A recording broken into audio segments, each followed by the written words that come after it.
നമസ്കാരം സുഹൃത്തുക്കളെ, എൻ്റെ പേര് അശ്വതി. വെൽക്കം ടു ഹർഷിതം എജ്യൂടെക്. അപ്പോൾ പരീക്ഷ അടുക്കാറായ സാഹചര്യത്തിൽ ഒരുപാട് പേര് മെസ്സേജ് അയച്ച് ചോദിക്കുന്നതാണ് കറണ്ട് അഫയേഴ്സ്. എത്ര നാൾ വരെയുള്ള കറണ്ട് അഫയേഴ്സ് പഠിക്കണം, എവിടെ നിന്ന് പഠിക്കണം, ഏത് മെറ്റീരിയൽ യൂസ് ചെയ്യണം എന്നൊക്കെ ഒരുപാട് പേര് ചോദിക്കാറുണ്ട്. കാരണം കറണ്ട് അഫയറിന് നല്ലൊരു ശതമാനം മാർക്ക് തന്നെയാണ് ഇപ്പോൾ എല്ലാ PSC പരീക്ഷകൾക്കും PSC കൊടുത്തിട്ടുള്ളത്. LDC എക്സാമിനാണെങ്കിൽ 20 മാർക്ക്, ഡിഗ്രി ലെവൽ പരീക്ഷയ്ക്കാണെങ്കിൽ 15 മാർക്ക്, ഇനി വരാൻ പോകുന്ന LP UP എക്സാമിനാണെങ്കിൽ 10 മാർക്ക്. അപ്പോൾ ഓരോ പരീക്ഷയ്ക്കും അതിൻ്റെതായ നല്ലൊരു പെർസെൻറ്റേജ് തന്നെ കറണ്ട് അഫയേഴ്സ് എന്ന സബ്ജക്ട് വഹിക്കുന്നുണ്ട്.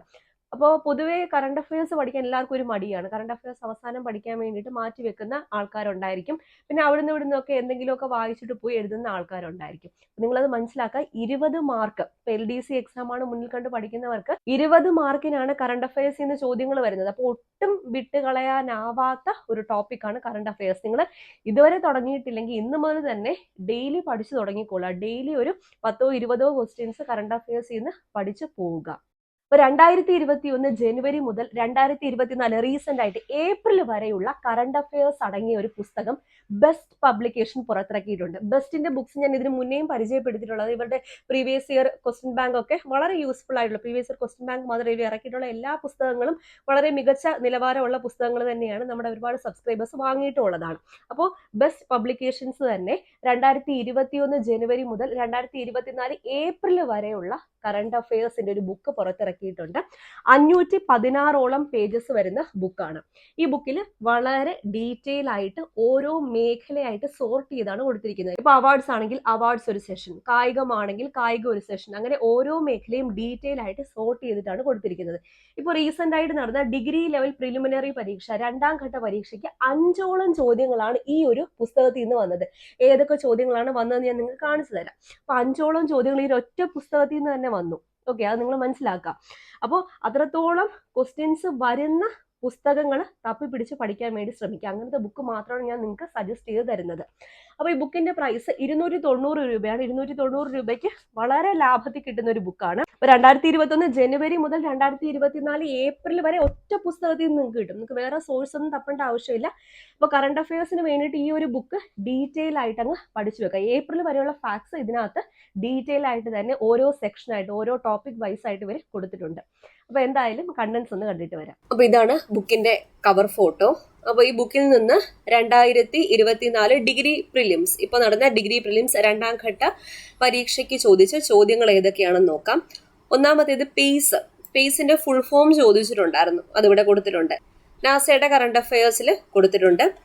അത് കഴിഞ്ഞ് വന്നത് 75ാമത് റിപ്പബ്ലിക് ദിനാഘോഷം എന്ന് പറഞ്ഞിട്ട് നമ്മുടെ ചോദ്യം ഇന്ത്യയുടെ ആദ്യ റിപ്പബ്ലിക് ദിനത്തിലെ മുഖ്യ അതിഥി ആരായിരുന്നു എന്ന് പരീക്ഷയ്ക്ക് ചോദിച്ചു. അഹമ്മദ് സുകാർണോ ആയിരുന്നു. അത് ടെക്സ്റ്റ് കൊടുത്തിട്ടുണ്ട്. വിന്റർ ഒളിമ്പിക്സിന്റെ വേദി ചോദിച്ചു, കൊടുത്തിട്ടുണ്ട്.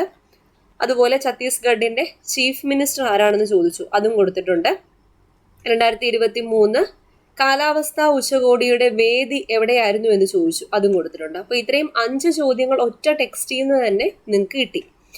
അപ്പോൾ ഇതിന്റെ ബാക്കി കണ്ടന്റ്സും കാര്യങ്ങളും എങ്ങനെയാണ് ഇവർ അറേഞ്ച് ചെയ്തിരിക്കുന്നത് എന്ന് നോക്കാം. ഇതിന്റെ കവർ ഫോട്ടോ ഒന്ന് ഓർത്ത് വെച്ചോളൂ. ഇൻഡെക്സിൽ തന്നെ ആദ്യം റീസെന്റ് ആയിട്ടുള്ള 2023-24 പുരസ്കാരങ്ങൾ, പിന്നെ ഓരോ അവാർഡ്സും ഓരോ ടോപ്പിക് വൈസ് ആയിട്ട് ഇന്റർനാഷണൽ അവാർഡ്, അതുപോലെ സ്റ്റേറ്റ് അവാർഡ്, നാഷണൽ അവാർഡ് എന്ന് പറഞ്ഞിട്ട്, അതുപോലെ കായികം, അങ്ങനെ സെപ്പറേറ്റ് ആയിട്ട് കൊടുത്തിട്ടുണ്ട്. Kerala literature awards, science and technology, സംസ്ഥാനം, പ്രതിരോധ മേഖല, പദ്ധതികൾ, കേരള സർക്കാരിന്റെ പദ്ധതികളും കേന്ദ്ര സർക്കാരിന്റെ പദ്ധതികളും, അതുപോലെ ഫെസ്റ്റിവൽസ്, ലീഡേഴ്സ്, കായികം എന്ന് പറഞ്ഞിട്ട് എല്ലാം മികച്ച രീതിയിലാണ് അറേഞ്ച് ചെയ്തിരിക്കുന്നത്. ഓക്കെ, ചിത്രങ്ങളോടുകൂടി നമുക്ക് വായിച്ചാൽ മനസ്സിലാകുന്ന രീതിയിൽ, വീണ്ടും പഠിക്കണം എന്ന് തോന്നുന്ന രീതിയിലാണ് എല്ലാ ഫാക്ട്സും അറേഞ്ച് ചെയ്തിരിക്കുന്നത്. ഓക്കെ, അപ്പൊ ബുക്കിന്റെ വില 290 രൂപയാണ്. 290 രൂപ വളരെ കുറവാണ് ഈ ഒരു പുസ്തകത്തിന്. കാരണം 500 പേജസിനേക്കാളും കൂടുതലുള്ള ഒരു ബുക്കാണ്. അത്രത്തോളം ഫാക്ട്സും ഉൾപ്പെടുത്തിയിട്ടുണ്ട്. എന്തായാലും ഒന്ന് വാങ്ങി നോക്കുക. അപ്പൊ ഈ ബുക്ക് പ്രമുഖമായ എല്ലാ ബുക്ക് സ്റ്റാളുകളിലും അവൈലബിൾ ആണ്. ഓൺലൈനായിട്ട് വാങ്ങാൻ പറ്റും. കൂടാതെ ഈ ബുക്കിൽ കൊടുത്തിരിക്കുന്ന ഒരു നമ്പർ ഉണ്ട്. ആ നമ്പർ ഞാൻ ഡിസ്ക്രിപ്ഷൻ ബോക്സിൽ കൊടുത്തേക്കാം. അതിൽ കോൺടാക്ട് ചെയ്ത് അവർ നിങ്ങൾക്ക് ബുക്ക് നേരിട്ട് അയച്ചു തരികയും ചെയ്യും. ആ നമ്പർ ഒന്ന് നിങ്ങൾ കോൺടാക്ട് ചെയ്താൽ മതി. ഓക്കെ, അപ്പോൾ വളരെ നല്ലൊരു മുതൽക്കൂട്ടാകുന്ന ബുക്കാണ് കറണ്ട് അഫയേഴ്സ്. ഈ ക്വസ്റ്റ്യൻസ് കണ്ടപ്പോൾ തന്നെ നിങ്ങൾക്ക് മനസ്സിലായി കാണില്ല, ഒരു ബുക്കിൽ നിന്നാണ് ഇത്രത്തോളം ക്വസ്റ്റ്യൻസ്. അപ്പോൾ അത്രത്തോളം അവർ റെഫർ ചെയ്ത് ഉണ്ടാക്കിയ ഒരു കറണ്ട് അഫയേഴ്സിന്റെ ബുക്കാണ്. എന്തായാലും വാങ്ങിക്കോളാം. കറണ്ട് അഫയേഴ്സിന്റെ ബുക്ക് ഒരുപാട് പേര് ചോദിക്കാറുള്ളതാണ്. കറണ്ട് അഫയേഴ്സിന്റെ ബുക്ക് നമുക്ക് സാധാരണ അങ്ങനെ പോയി തപ്പുമ്പോൾ കിട്ടാറില്ല.